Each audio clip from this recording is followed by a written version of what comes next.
Welcome to कार्मिक कृत्य Hindi podcast. नमस्कार, कैसे हैं आप सभी लोग।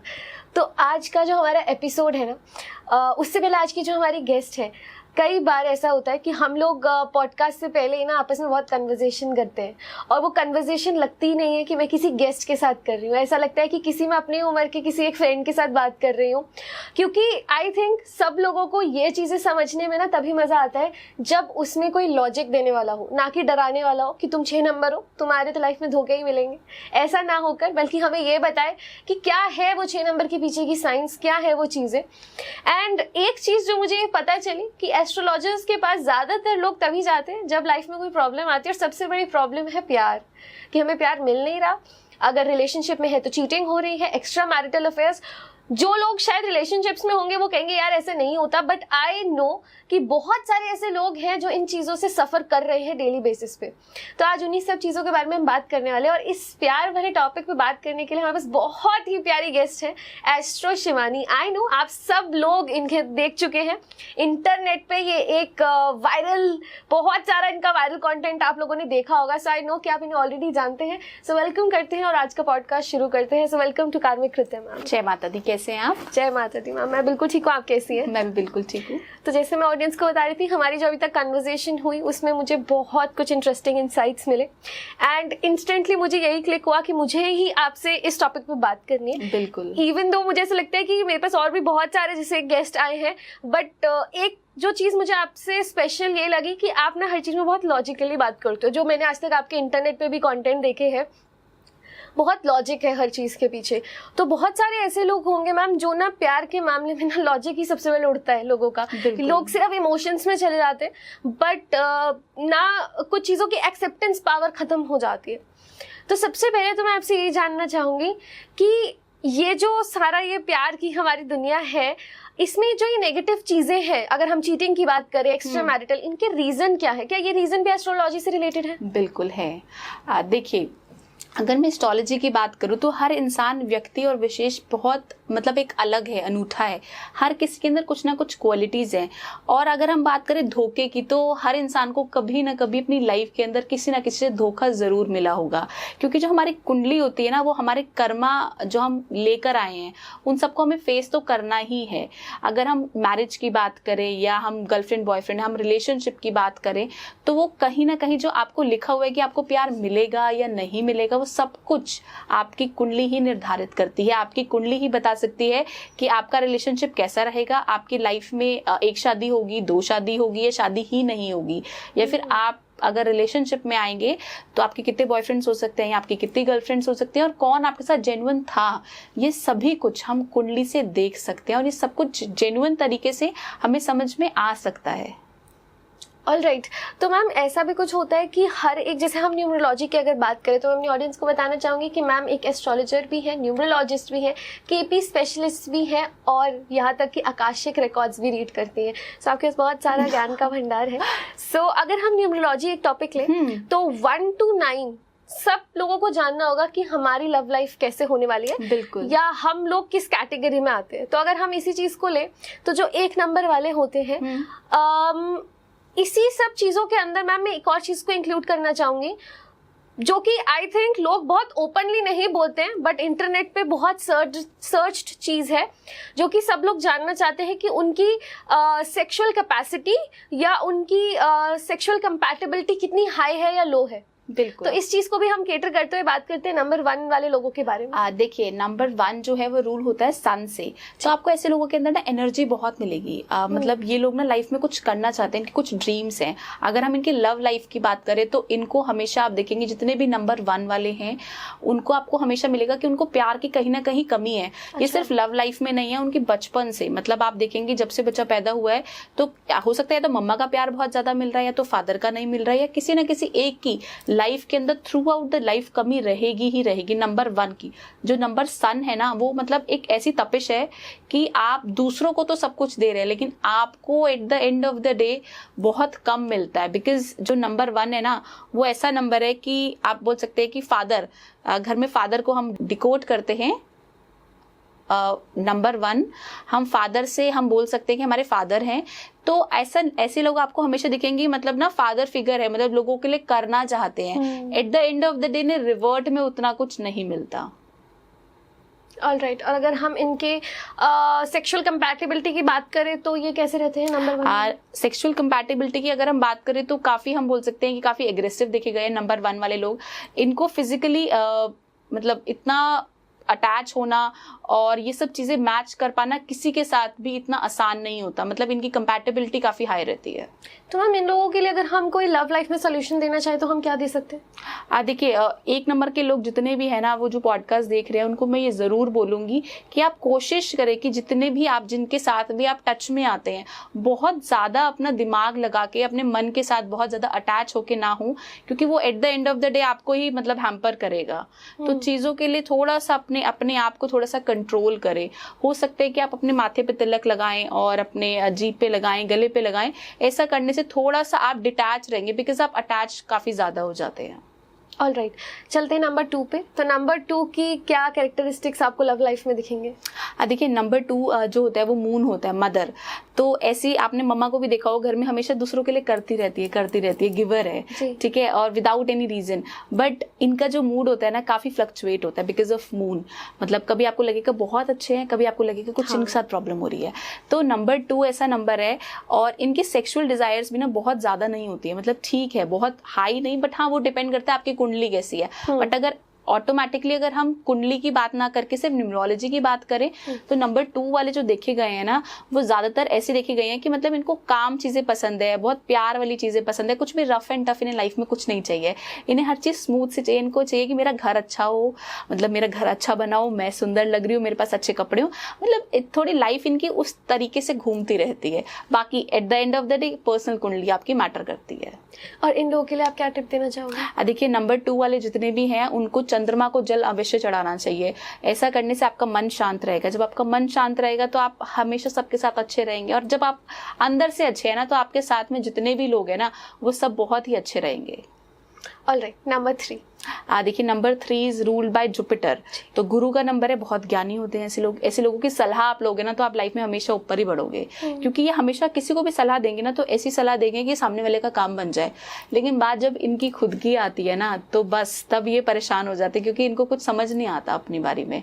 दूसरों को बहुत अच्छा ज्ञान दे सकते हैं, दूसरों को बहुत अच्छा उठा सकते हैं। अगर हम इनकी सेक्सुअल लाइफ की भी बात करें तो मैंने देखा है कि मतलब ऐसे लोगों का ना अपने हिसाब से रहता है। मतलब कई बार बहुत एग्रेसिव रहते हैं, कई बार बहुत काम रहते हैं, तो इनकी चीज़ें कुछ मिक्स रहती हैं। और बाकी अगर इन लोगों को ज़्यादातर देखा गया है कि इनको थोड़ा सा भक्ति की साइड और पूजा पाठ की साइड थोड़ा सा इनका मतलब इंटरेस्ट ज़्यादा रहता है, तो इन सब चीज़ों से कई बार ये परहेज भी करते हुए देखे गए हैं। अच्छा, हाँ।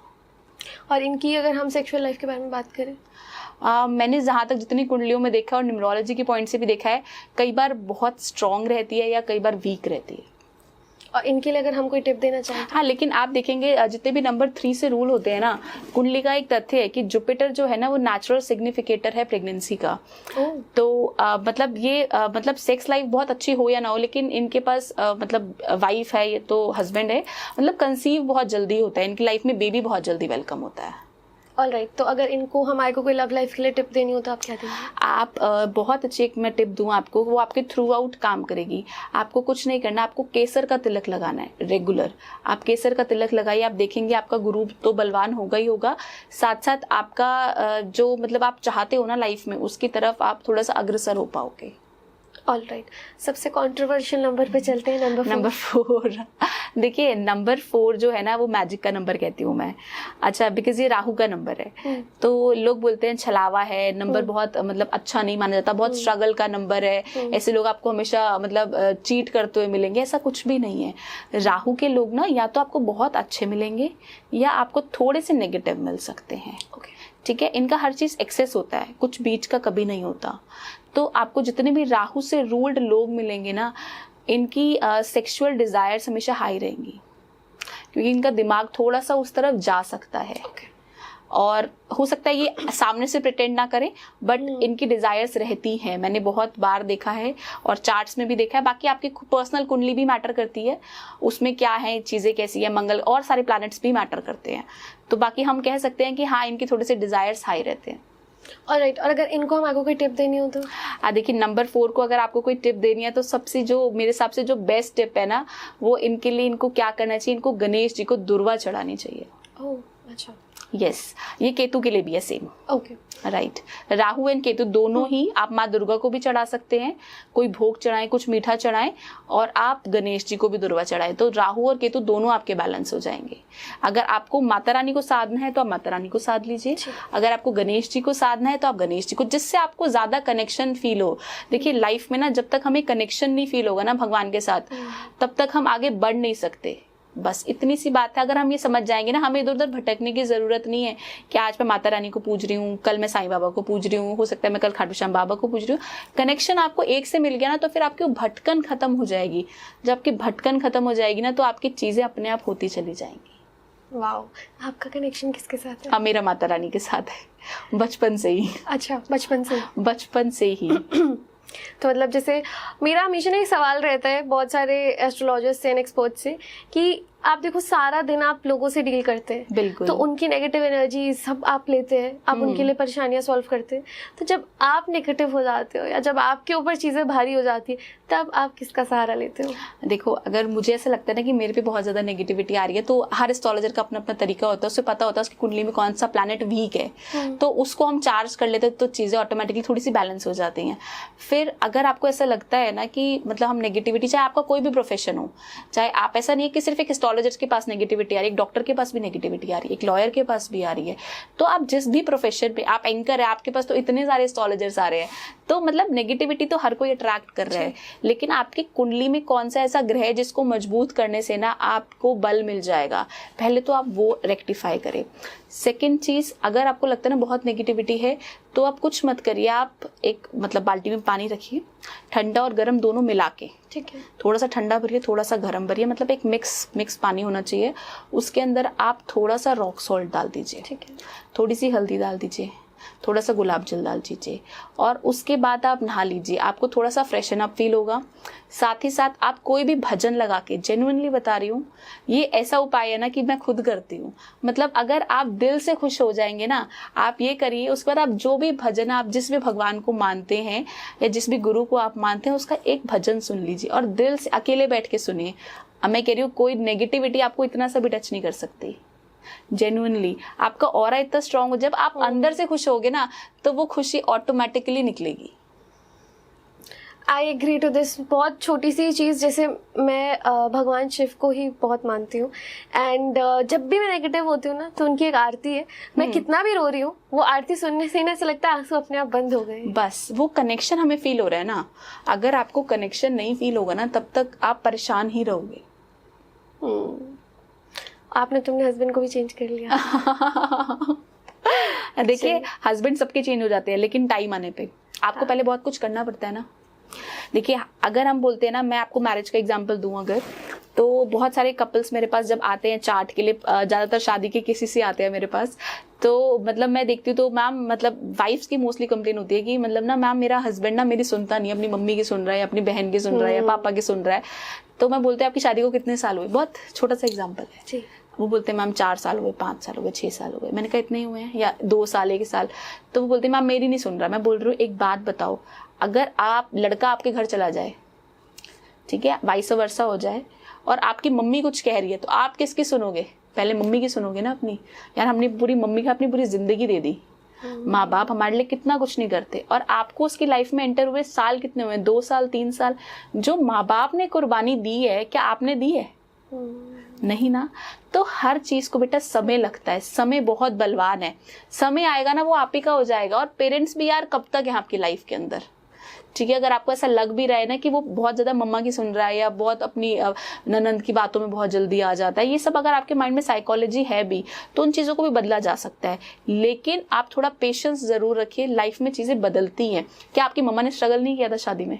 किया है, सबकी फिर मदद से। सबकी मदर ने किया होगा, स्टार्टिंग में आपने किया ही होगा। अगर किसी के में थोड़ा होता है, किसी के में ज्यादा होता है, और कईयों में चल ही रहा होता है थ्रू आउट, तो ऐसे भी कई केसेस आते हैं। लेकिन आपको थोड़ा सा एडजस्टमेंट जरूर करनी चाहिए। एडजस्ट करोगे तो आपका रिलेशनशिप आगे बढ़ेगा, उसे कोई तोड़ नहीं पाएगा। So true. कभी हमने इस पर्सपेक्टिव से सोचा ही नहीं। हम हमेशा ये सोचते हैं लड़की आ रही है, लड़की आ रही है।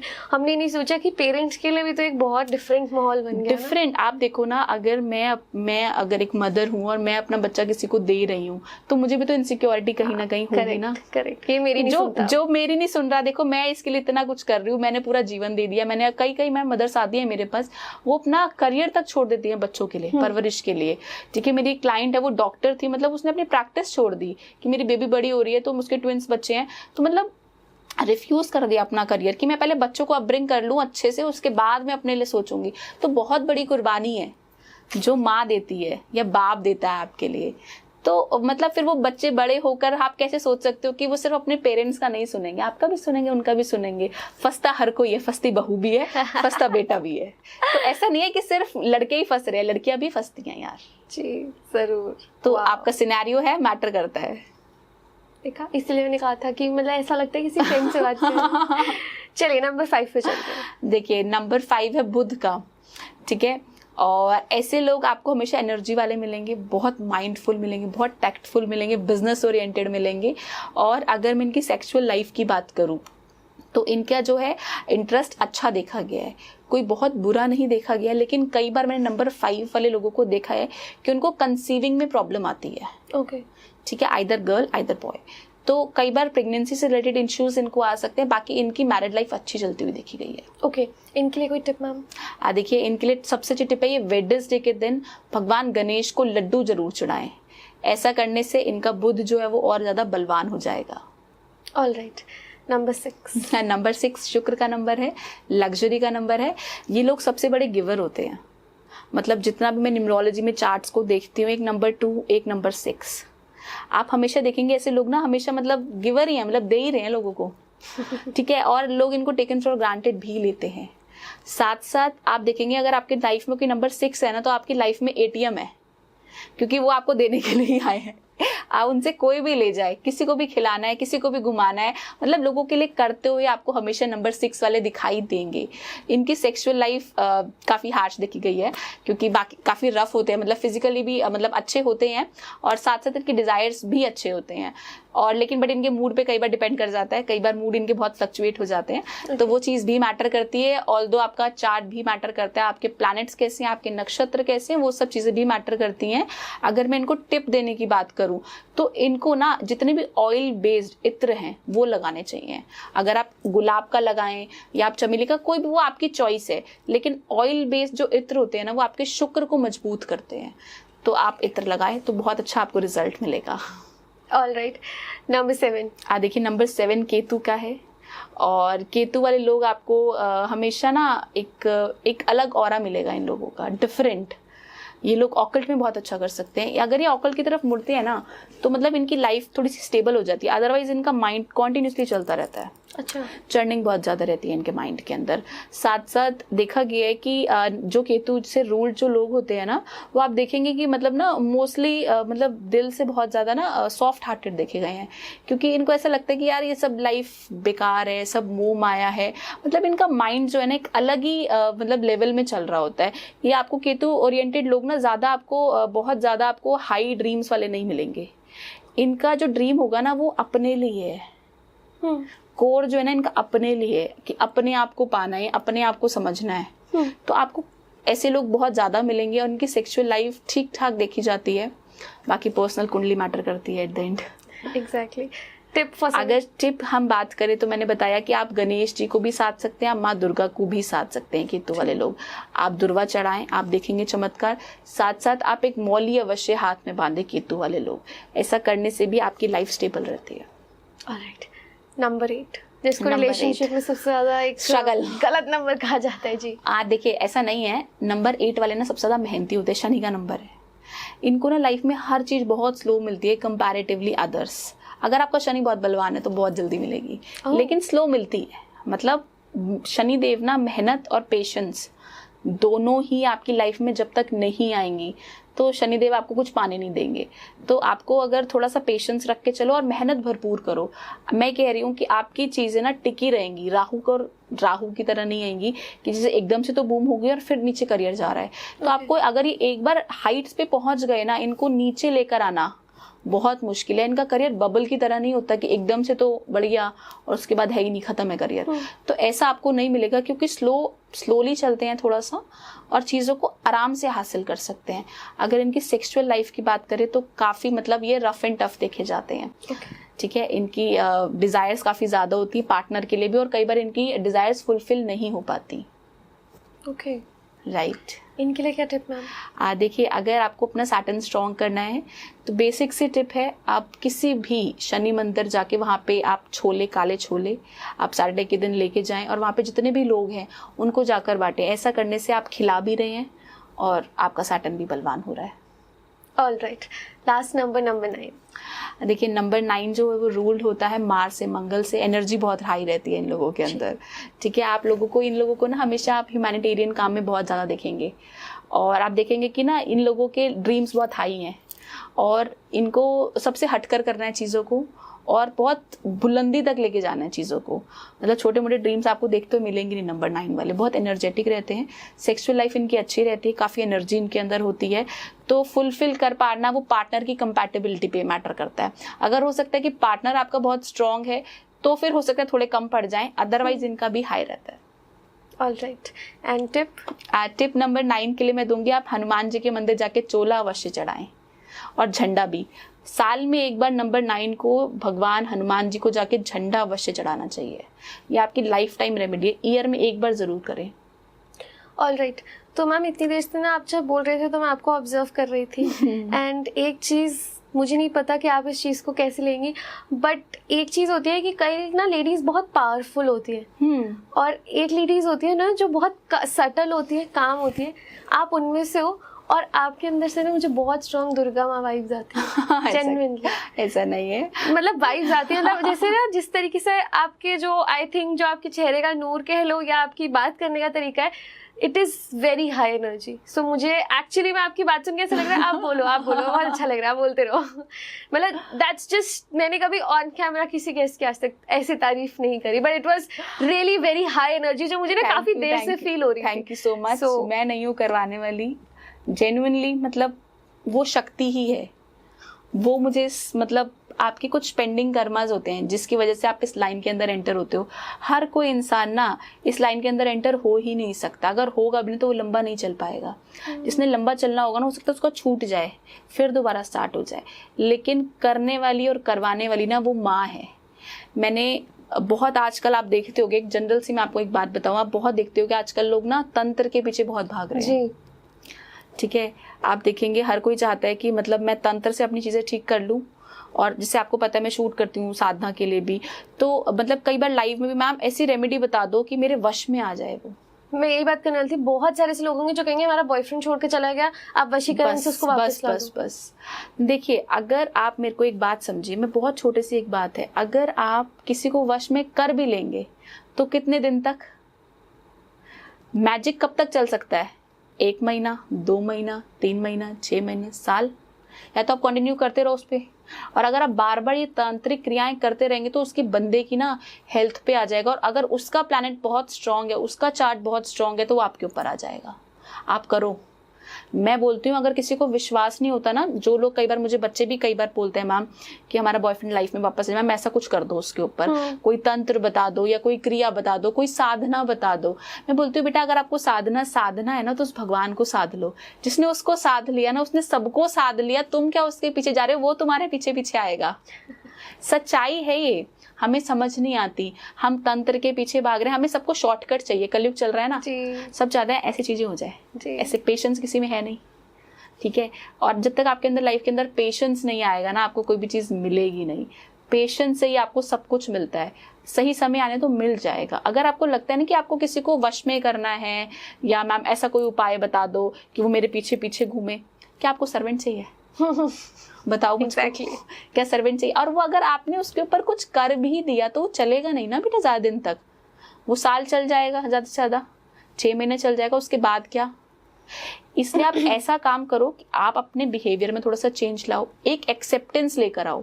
आपके रिलेशनशिप में ना एक्सेप्टेंस नहीं होती। जैसे मैं आपको अगर कुंडली एग्जाम्पल दूं, अगर किसी की कुंडली के अंदर ना बहुत ज़्यादा 1-6-10 है और उसकी मैरिड लाइफ अच्छी नहीं है, ठीक है, और वो इंसान चाहता है कि मतलब ना मेरी लाइफ अच्छी हो जाए और मेरा पार्टनर मेरी सुनने लग जाए, जैसा जैसा मैं कहूँ वैसा वैसा वो करे और मेरी लाइफ अच्छी चले, तो आप ये बताइए कि आप उसकी सुन रहे हैं? वो भी तो यही चाहता है। अगर मैं ये चाहती हूँ, अगर एक देखो आज की टाइम में ना मैं कहती हूँ आदमी भी बराबर है, औरत भी बराबर है। अगर औरत भी बाहर से कमा के आ रही है ना, तो अगर औरत अगर आदमी को कह रही है ना कि यार आज मेरा मन नहीं है खाना बनाने का, आप मेरी थोड़ी सी हेल्प करवा दो या थोड़ी सी चॉपिंग कर दो, तो करवाने में आदमी को कोई प्रॉब्लम नहीं होनी चाहिए, क्योंकि औरत भी उतना ही वर्कलोड लेकर आ रही है जितना एक आदमी लेकर आ रहा है। तो अगर आप अपने रिलेशनशिप को दोनों को इक्वल समझोगे और दोनों को समझोगे, एक्सेप्टेंस लोगे कि यार मेरे हस्बैंड के अंदर ना ये फ्लॉज है, मतलब वो गुस्सा करता है लेकिन वो बाद में शांत हो जाता है, अगर आपने एक्सेप्ट कर लिया तो प्रॉब्लम है कहाँ? अगर मेरी आदत है सुबह 5 बजे उठने की और मेरे हस्बैंड को पसंद है 9 बजे तक सोना, तो क्या प्रॉब्लम है? मैं एक्सेप्ट करूँ ना कि यार मेरा हस्बैंड 9 बजे तक सो रहा है, क्या प्रॉब्लम है? जरूरी थोड़ी ना मुझे अच्छा लगता है पार्क जाना, मुझे अच्छा लगता है डांस करना, मेरे हस्बैंड को नहीं है पसंद। तो अगर आप एक्सेप्ट कर लोगे ना अपने पार्टनर को, तो मेरे को नहीं लगता कि आपके रिलेशनशिप में प्रॉब्लम आएगी। अगर आपकी कोई प्रॉब्लम आ भी रही है तो फिर कहीं ना कहीं वो आपके पेंडिंग कर्मास है। और अगर अपने पेंडिंग कर्मास को जब तक आप एक्सेप्ट नहीं करोगे, आप भागोगे ना। मैं आपको अभी मैंने लेटेस्ट मतलब किसी का पास्ट लाइफ रिग्रेशन के लिए मैं गई थी, तो मतलब वो लेडी काफी सफर कर रही थी। तो मतलब जैसे उसका मतलब मैं हम 1-2 सेशंस में उसको मतलब प्रॉब्लम आई, सेकंड सेशन में जाके उसको चीजें दिखने लगी। तो मतलब वो अब देखती है कि पास्ट लाइफ में उसका हस्बैंड उसको चीट भी करता था, मतलब किसी और के साथ उसका अफेयर भी था। सेकंड, उसको अब्यूज करता था, फिजिकली भी मेंटली भी, और बहुत मतलब उस पर अत्याचार करता था। राइट। और इस जन्म में वो लेडी मतलब उसको वो हस्बैंड पसंद नहीं है, मतलब उसका रिलेशन मतलब ठीक नहीं चल रहा उसके साथ। तो मतलब वो देखती कि पास्ट लाइफ में जाके उसके साथ ये सब चीजें हुई हैं और आज उसको उस रिलेशनशिप में रहते हुए भी उसको कोई और पसंद आ गया है। तो लड़की को राइट, तो उसको कोई और पसंद आ गया, तो वो अपने आप को गलप्रेट मान रही है कि मेरी वजह से मैं धोखेबाज हूँ, कि मतलब मैं एक मैरिड लाइफ में होते हुए भी मुझे कोई और कैसे पसंद आ सकता है, या मेरा इस इंसान की तरफ इंटरेस्ट क्यों खत्म हो गया, मुझे इसके साथ रहना ही नहीं है। कोई रीजन नहीं पता उसको, रीजन नहीं पता। तो पास्ट लाइफ में जब उसने देखा कि रीजन ये था, तो अब उसे समझ में आ रहा है कि हाँ, कि ये मेरा जो मतलब एक छुड़ाव है वो इसकी वजह से क्यों होता जा रहा है, उसके पीछे रीजन क्या है, कार्मिक कनेक्शन मिल गया। तो अब उसे समझ में आ रहा है। तो मैं उसे बोल रही हूँ कि अगर उसने ऐसा किया और आप भी ऐसा ही करोगे तो कोई फर्क नहीं रह जाएगा। आपको इस इंसान को भोगना है, आपके कर्म लिखे हुए हैं इसके साथ। अगर आप भागोगे ना जिसको छोड़कर, तो हो सकता है सेकंड पे जाओगे ना, वहां पे फिर दोबारा फ्रेश स्टार्ट करनी पड़े। तो उससे भागिए मत, उसको फेस कीजिए, उसे एक्सेप्ट कीजिए। अगर आपके रिलेशनशिप में कोई प्रॉब्लम है ना, तो उसे बात करके सॉल्व किया जा सकता है यार, ऐसा कुछ है ही नहीं जिसे सॉल्व नहीं किया जा सकता। सिर्फ हस्बैंड वाइफ के रिलेशनशिप में डाइवोर्स देखा है मैंने, आज तक मैंने भाई बहन में कभी डाइवोर्स नहीं देखा। मम्मी पापा मतलब हम चीजें देख रहे हैं कि भाई बहन में डाइवोर्स होता है क्या, क्या मतलब माँ बेटी में डाइवोर्स हो रहा है, बाप बेटे में डाइवोर्स हो रहा है, कभी नहीं हुआ। अलग रह सकते हैं, डाइवोर्स तो कभी नहीं हुआ। फिर हस्बैंड वाइफ में क्यों डाइवोर्स है भाई? डाइवोर्स को मैं मानती नहीं हूँ। ठीक है, डाइवोर्स अगर बहुत ज्यादा सिचुएशन आपकी कुछ ऐसी है कि मतलब चीजें बिल्कुल मतलब वो इंसान बिल्कुल डिफरेंट ही है, आपको लग रहा है कि वो रहने लायक ही नहीं है, मतलब उसका कुछ और ही प्रॉब्लम है या कोई साइकोलॉजिकल प्रॉब्लम है या बहुत ऐसा कुछ और दिक्कत है, तो एक बारी को समझा जा सकता है। लेकिन अगर आपका किसी के साथ जोड़ा बन गया ना, वो ऊपर वाले ने बनाया, आपने नहीं बनाया है। कर्म अलाइंड है। आप सोचो ना, इसको छोड़ के ये कर्म कट जाएंगे, मेरे दूसरे के साथ जाऊंगी, सेटल हो जाऊंगी, नहीं होगी। मेरा एक्सपीरियंस है इतने सालों के एस्ट्रोलॉजी का, नहीं होगी सेटल। अगर एक के साथ दुख लिखा हुआ है तो सेकंड आप मैरिज भी करोगे तो सेटल नहीं होगी। और कई लोग तो शादी के लिए बने ही नहीं है, मैं कहती हूँ। अच्छा, हाँ बिल्कुल। जैसे आप कई लोगों को देखेंगे ना कि हर कोई शादी के लिए है ही नहीं। आपका हो सकता है चार्ट इतना वैसा है कि मतलब आप सामने वाले को नहीं, आप बहुत मतलब आप, मैं देखो मेरे पास अभी एक लेटेस्ट में एग्जांपल देती हूँ। मेरे एक क्लाइंट है, उनकी सिस्टर है, तो मतलब वो बहुत अच्छी मतलब हेल्थ में है, काफ़ी अच्छे डॉक्टर्स मतलब है। तो हेल्थ के अंदर कुछ मतलब वो कुछ मतलब वर्क वाला काम करते हैं, मतलब थीसिस एंड ऑल रिसर्च वाला। तो वो मेरे पास आई थी, तो मतलब उनका था कि मेरे को शादी मैम नहीं करनी है। तो मेरे मन में आता है, लेकिन मैं किसी की तरफ अट्रैक्टेड भी हूँ और वो 2 जने हैं, तो मैं किसको शादी करूँ। तो मैंने चार्ट देखा पहले, तो मैंने कहा कि यार बेटा आपके ना 1 6 10 बहुत ज़्यादा थ्रू आउट है, और 6 8 12 की भी कनेक्टिविटी दिख रही है, आपका एग्रेशन 11 भी है, 7 भी है बहुत ज़्यादा, 8 भी है। मैंने कहा बेटा आप ना थोड़ा सा अगर शादी नहीं करो तो ज़्यादा बेटर रहेगा। अच्छा। तो कहती मैम मेरे मन में कई बार आता है, लेकिन पेरेंट्स नहीं समझते कि तेरा इतना अच्छा पैकेज है, और मतलब मैं अगर अपने लो से, मतलब अगर मैं फाइनेंशियली लो लड़के से शादी कर लूँ तो मेरी चलेगी। मैंने कहा बेटा नहीं चलेगी, आप मुझसे लिखवा लो और ठीक है। बट इंसान क्या होता है कि कई बार पेरेंट्स के प्रेशर में आ जाता है, और पहले वो लव मैरिज करना चाहती थी, लेकिन वो दोनों से उसका मतलब थोड़ा सा कनेक्शन खत्म हो गया। और सेकंड मतलब थोड़ा सा टाइम बीता तो पेरेंट्स ने मतलब एक अरेंज मैरिज की तरफ थोड़ा सा मूव करने की कोशिश करी उसको, और अरेंज मैरिज की तरफ जब वो मूव हुई तो मतलब सॉरी टू से मतलब उसका 2 महीने भी शादी नहीं चली है, और अभी लेटेस्ट दोबारा आई है कि मैम आपकी बात सच हो गई है, मेरे को मन ही नहीं कर रहा है, मुझे करनी ही नहीं है, मुझे समझ नहीं आ रहा ये सब, मैं भागना चाहती हूँ, मैं जॉब भी छोड़ना चाहती हूँ, मैं जॉब भी रिजाइन डाल चुकी हूँ। तो मैंने कहा यार इतनी अच्छी जॉब तेरी, मतलब रिसर्च में है, वो एम्स के अंदर है, तो मतलब वो थीसिस है ना कुछ और लिखती है मतलब मेडिकल के, तो सोचो उसने मतलब अपनी जॉब क्विट कर दी और वो शादी भी नहीं करना चाह रही है, तो वो उस चीज़ के लिए नहीं बनी है। उसके कुछ हैं चीज़ें जो उसके पेंडिंग कर्माज है, हम देखेंगे आगे सेशन में उसका लूँगी जब, तो वो उसकी तरफ मूव हो तो बेटर है। हर इंसान ना अपने लिए जो जन्मा है ना उसके कुछ ना बोल सकते हैं कि करने का तरीका है कि वो उस चीज के लिए पैदा हुआ है। कि अगर कोई इंसान पैदा हुआ है, उसके जो कर्म है ना, भगवान ने उसको इस सृष्टि में भेजा है ना, तो या तो उसकी मदद करने के लिए भेजा है, या उसके जो भी पेंडिंग कर्माज हैं वो जब तक उसे फुलफिल नहीं करेगा वो सेटिस्फाइड नहीं रहेगा। तो आप कुछ ना कुछ किसी चीज के लिए बने हो, जब तक वो चीज आपको नहीं मिलेगी ना आप भटकते रहोगे, आपकी भटकन खत्म नहीं होगी। आपके हस्बैंड बहुत लकी है। मैं भी बहुत लकी हूँ कि मुझे भी तो इतना सपोर्टिव हस्बैंड मिला। ये तो है। तभी आप एक आइडियल कपल हो।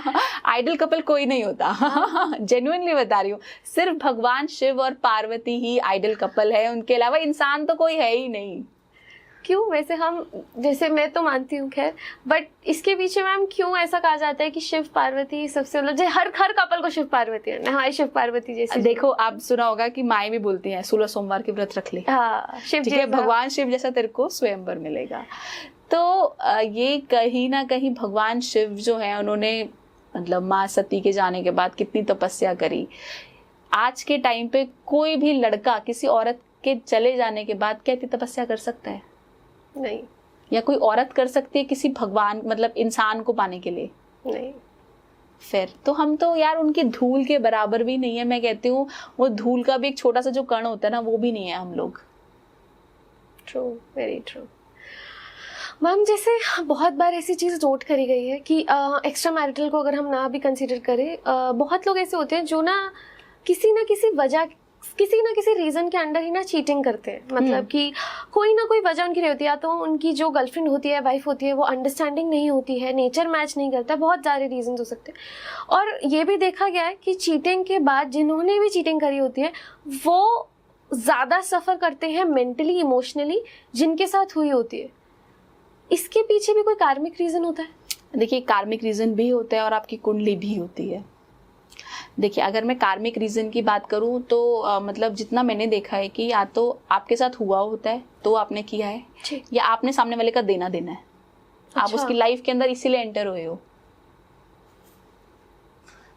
और अगर हम कुंडली की बात करें तो कुंडली में यदि आपका 5, 8, 12 बहुत ज़्यादा रिपीटेटिव है तो आप देखेंगे ऐसे लोगों के बहुत ज़्यादा एक्स्ट्रा मैरिटल अफेयर देखने को मिलते हैं।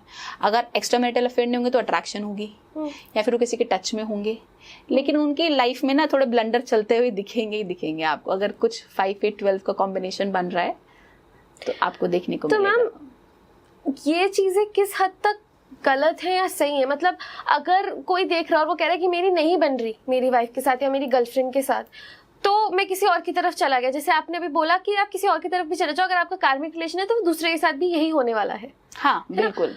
तो ऐसे लोगों के लिए क्या सोल्यूशन हो सकता है? बिकॉज मुझे ऐसा लगता है ऐसे लोग ना प्रोफेशनली कितना भी बढ़िया कर रहे हो ना, पर्सनल लाइफ में हमेशा ही खराब हो जाते हैं। बहुत जीरो है, बहुत। मेरे बहुत सारे पता नहीं, मतलब डॉक्टर्स काफी टच में हैं, तो मतलब वेल सेटल, मतलब अच्छे, इतने अच्छा उनका काम है, मतलब शायद जितनी देर में हम बात कर रहे हैं वो लाखों करोड़ों रुपए कमा लेते हैं, सच बोल रही हूँ। लेकिन आप पर्सनल लाइफ देखो ना, क्या है उनकी, बिल्कुल जीरो है। सो मैम बहुत लोग ऐसे सफर करते हैं जो अगर किसी के दिमाग में एक्स्ट्रा मैरिटल अफेयर आता है या वो कर रहे हैं या चीटिंग का कुछ है, तो मैम क्या उनके लिए कोई रेमेडी या उनके लिए कोई सोल्यूशन, कुछ भी ऐसा जो शायद अगर वो आज ये पॉडकास्ट देखे तो अपनी लाइफ को बेटर कर पाए?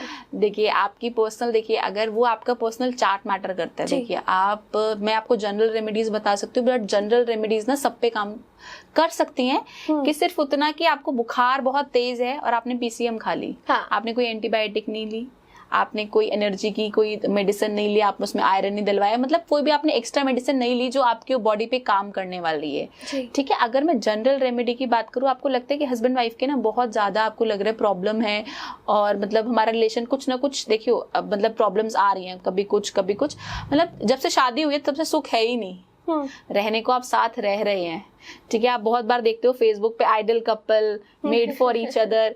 मैं जेन्युइनली बता रही हूँ, कई बार मुझे हंसी आती है क्योंकि वो मेरे क्लाइंट भी हैं।